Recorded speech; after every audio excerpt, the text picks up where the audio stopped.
Apprendre après 50 ans? Et si c'était le meilleur moment de ta vie? Est-ce qu'il t'est déjà arrivé de regarder quelqu'un apprendre quelque chose de nouveau? Que ce soit une langue, un instrument, un métier même. Et te dire, ah, j'aurais adoré faire ça. Puis juste après, tu te dis, ouais, mais c'est trop tard maintenant. Imagine juste un instant. Tu te lèves le matin avec l'envie d'apprendre quelque chose de vraiment qui te fait vraiment envie. Pas quelque chose d'utile au sens premier du terme, pas parce qu'on te demande de le faire, mais quelque chose qui t'appartient, que tu fais pour toi. Tu t'y mets tranquillement à ton rythme et quelques semaines plus tard, tu réalises que tu sais faire quelque chose que tu ne savais pas faire avant. Et je te jure que cette sensation, cette petite victoire, elle change quelque chose dans ta façon de te regarder. Et c'est possible. Alors je te dis pas que c'est facile, je te dis pas que ça va se faire en 3 jours, mais c'est vraiment possible. Et aujourd'hui, je vais te montrer pourquoi apprendre après 50 ans, c'est pas seulement possible, c'est peut-être même le meilleur moment pour le faire.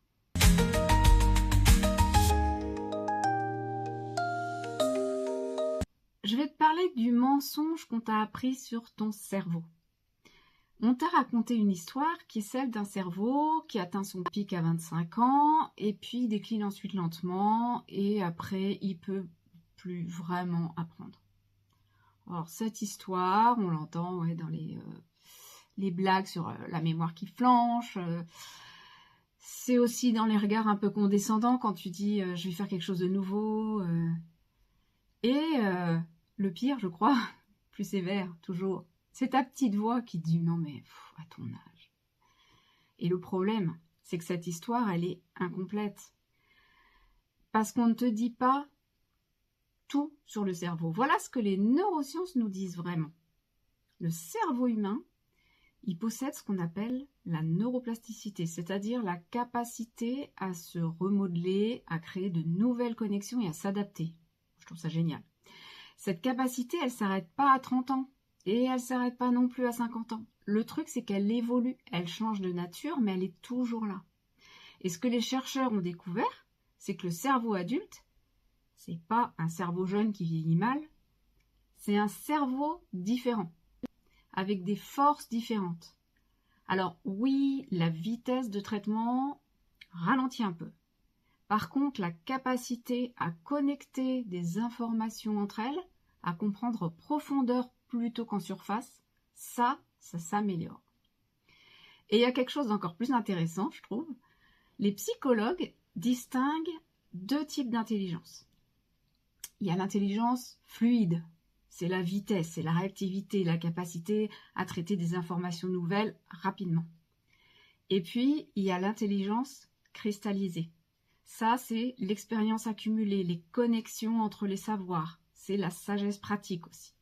L'intelligence fluide, elle atteint son pic tôt, c'est vrai, mais l'intelligence cristallisée, elle continue de croître, mais bien au-delà de 50 ans. Ce que tu appelles « j'apprends moins vite qu'avant », en fait, c'est souvent simplement ton cerveau qui a arrêté de mémoriser en surface pour commencer à comprendre plus en profondeur. Et c'est pas un déclin, c'est juste une mutation. Et la nuance, elle est très importante. Maintenant, je vais te dire ce que tu fais mieux que les jeunes. Ah oui, ça fait un peu provoque dit comme ça. Mais je t'assure que c'est vrai. La première chose, c'est que tu sais pourquoi tu apprends.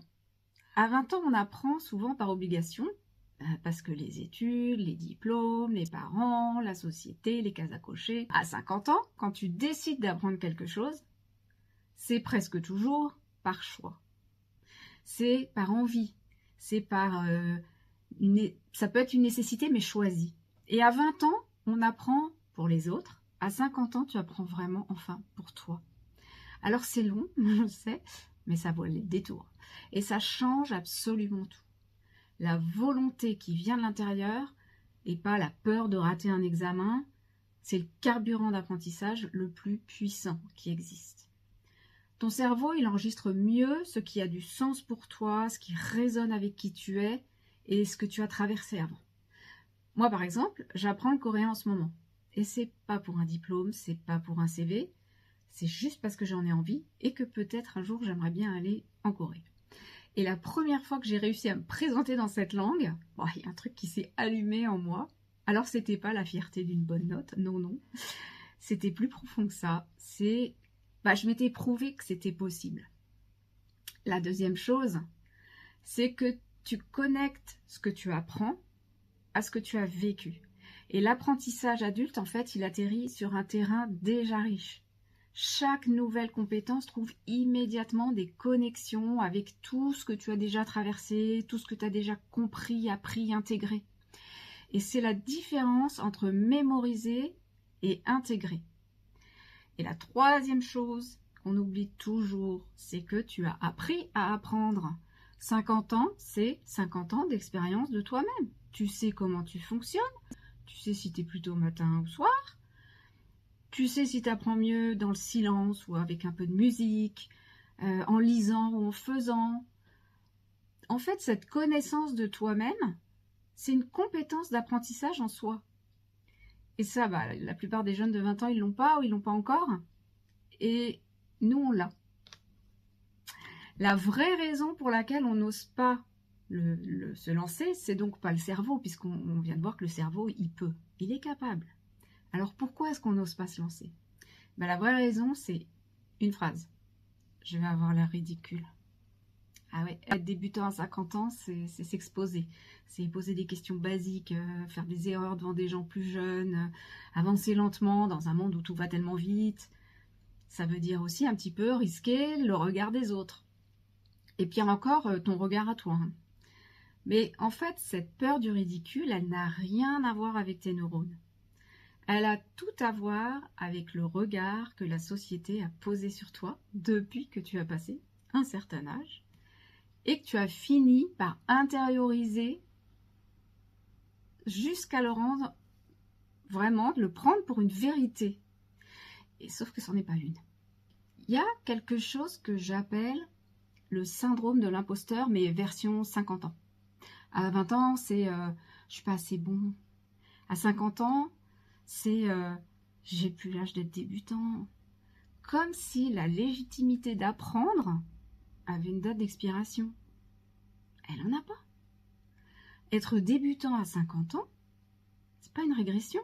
C'est un acte de courage que la plupart des gens autour de toi n'osent même pas envisager.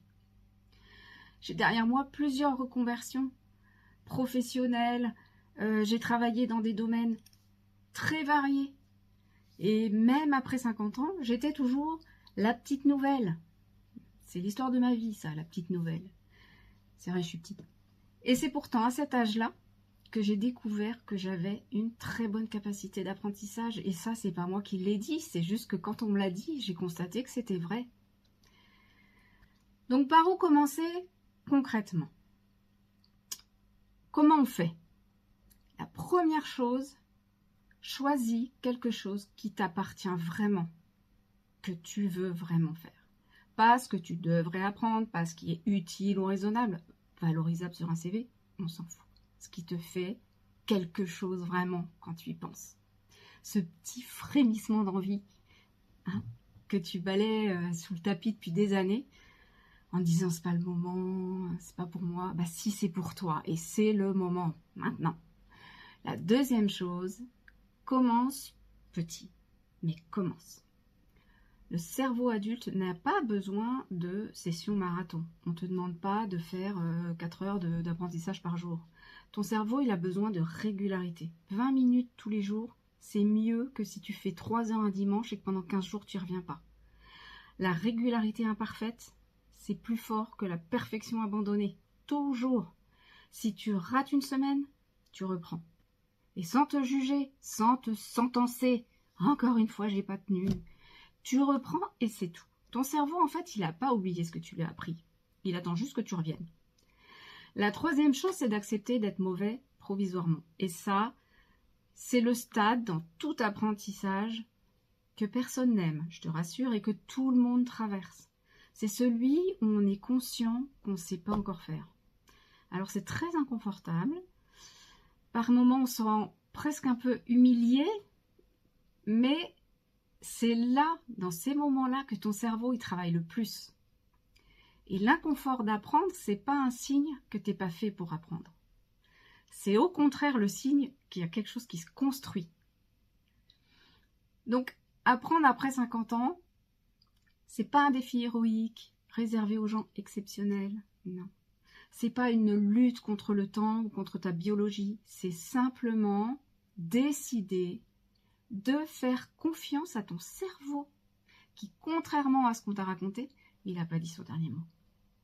Et la vraie question, c'est pas est-ce que je suis encore capable d'apprendre à 50 ans? La vraie question, c'est qu'est-ce que j'ai envie d'apprendre maintenant et pour moi? Et c'est aussi ce que je t'aide à faire dans mon programme, nos 50 ans à nous. Reprendre possession de toi-même, t'affranchir du regard des autres et retrouver ton énergie pour oser. Le lien est en description. Et surtout, dis-moi, qu'est-ce que toi, tu as envie d'apprendre? Je suis vraiment très curieuse, ça m'intéresse beaucoup de savoir s'il y a quelque chose que tu aimerais vraiment apprendre. À très vite pour une prochaine vidéo.